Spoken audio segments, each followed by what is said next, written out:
Tunaanza kwa taarifa kamili ya habari kisoma kwako na Zawadi Bashemela. Na kwanza ni habari za kitaifa. Wizara ya Afya imemsimamisha kazi muuguzi wa hospitali ya mkoa wa Arusha Mount Meru aliyemhudumia na kumzalisha mkazi wa daraja 2 Bi Neema Kirugula anayedai kubadilishiwa mtoto baada ya kujifungua.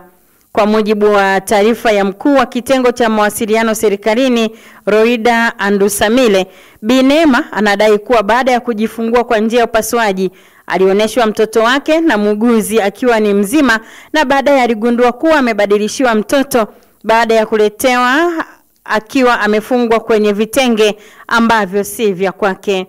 Taarifa ya wizara imeeleza kuwa muuguzi wa hospitali hiyo alidai kuwa alichanganya vitenge vya mtoto mwingine, hivyo akaahidi kwenda kubadilisha. Pamoja na kuchukua hatua hiyo, bado kulikuwa kuna hali ya sintofahamu. Aidha, Wizara ya Afya imesema kwa kushirikiana na ofisi ya Katibu Tawala mkoa na jeshi la polisi mkoani Arusha imechukua sampuli za wazazi wote waliojifungua kipindi hicho pamoja na za watoto kwa ajili ya uchunguzi wa vinasaba yani DNA katika ofisi za mkemia mkuu wa serikali.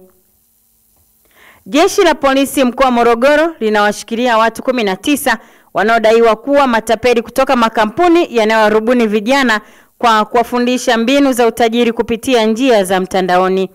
Akizungumza na vyombo vya habari, kamanda wa polisi mkoa huo SACP Alex Mkama amesema kwa sasa jeshi hilo linafanya uchunguzi kubaini uhalali wa shughuli zao.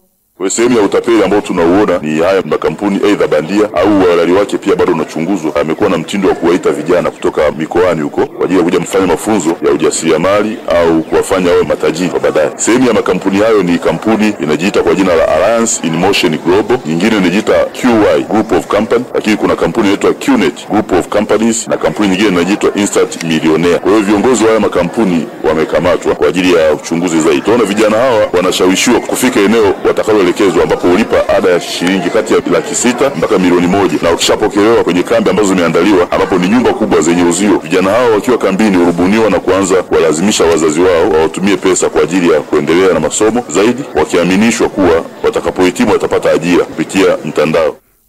Aidha, kamanda Mkama amebainisha kuwa katika kipindi cha mwezi Januari hadi Machi mwaka huu, jumla ya vijana 399 wameokolewa kutoka mikononi mwa watu hao waliokamatwa.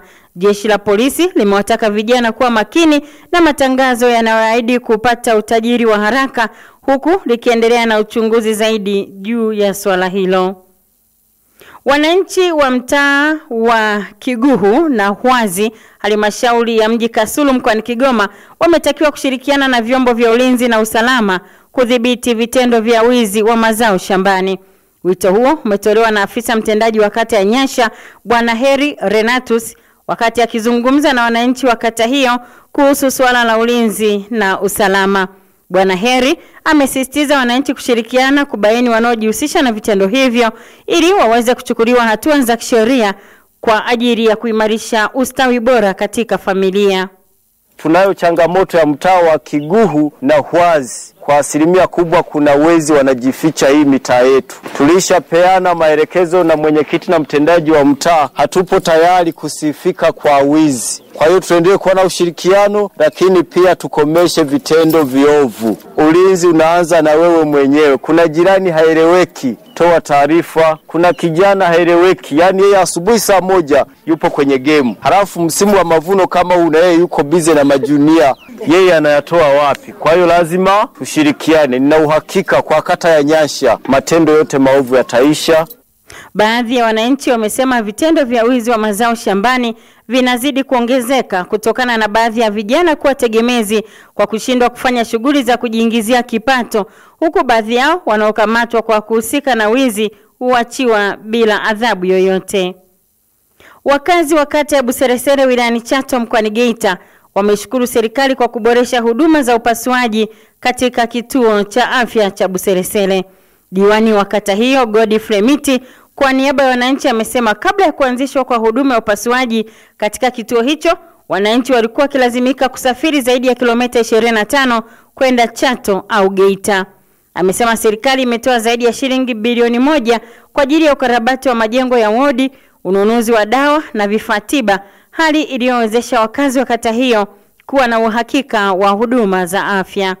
Kwa upande wake, mganga mkuu wa wilaya Chato, Dr. Aristides Rafael, amesema lengo la idara ya afya wilayani humo ni kuhakikisha kila kituo cha afya kinatoa huduma za upasuaji, uzazi pamoja na damu salama ili kupunguza msongamano wa wagonjwa katika hospitali ya wilaya. Na sasa ni habari za kimataifa. Rais wa Kongo Felix Tshisekedi amebatilisha hukumu za kifo dhidi ya Wamarekani 3 waliopatikana na hatia ya mashtaka ya kushiriki katika jaribio la mapinduzi yaliyotibuka mwaka jana. Msemaji wa rais wa Kongo Tina Salama amesema hukumu hiyo ya kifo ilibatilishwa kwa amri ya rais na badala yake watuhumiwa hao sasa watatumikia kifungo cha maisha jela. Hatua hiyo inakuja zaidi ya miezi 6 baada ya mahakama ya kijeshi kwa hukumu 3 hao pamoja na washtakiwa wengine 30 kifo kufuatia mapinduzi yaliyotibuka yaliyoongozwa na kiongozi wa upinzani Christian Malanga yaliyolenga ikulu ya rais. Msamaha huo unakuja wakati kukiwa na juhudi za mamlaka ya Kongo kusaini makubaliano ya madini na Marekani kwa kubadilishana na msaada wa usalama katika mapambano yake na waasi mashariki mwa nchi hiyo. Na watu 5 wamefariki na wengine kadhaa wakijeruhiwa kutokana na shambulizi lililofanywa kwa ndege ya kijeshi ya Marekani nchini Yemen. Shirika la habari la Al Jazeera limeripoti kuwa shambulio hilo lililotokea leo limetokea katika eneo la Hodeida nchini Yemen, ikiwa ni mwendelezo wa mashambulizi ya hivi karibuni dhidi ya vikosi vya Wahouthi nchini humo. Marekani pia inatajwa kupeleka meli kubwa ya pili kwa ajili ya kubeba ndege za kijeshi zitakazotumika kurusha makombora na kutekeleza mashambulizi ya kijeshi eneo la Mashariki ya Kati.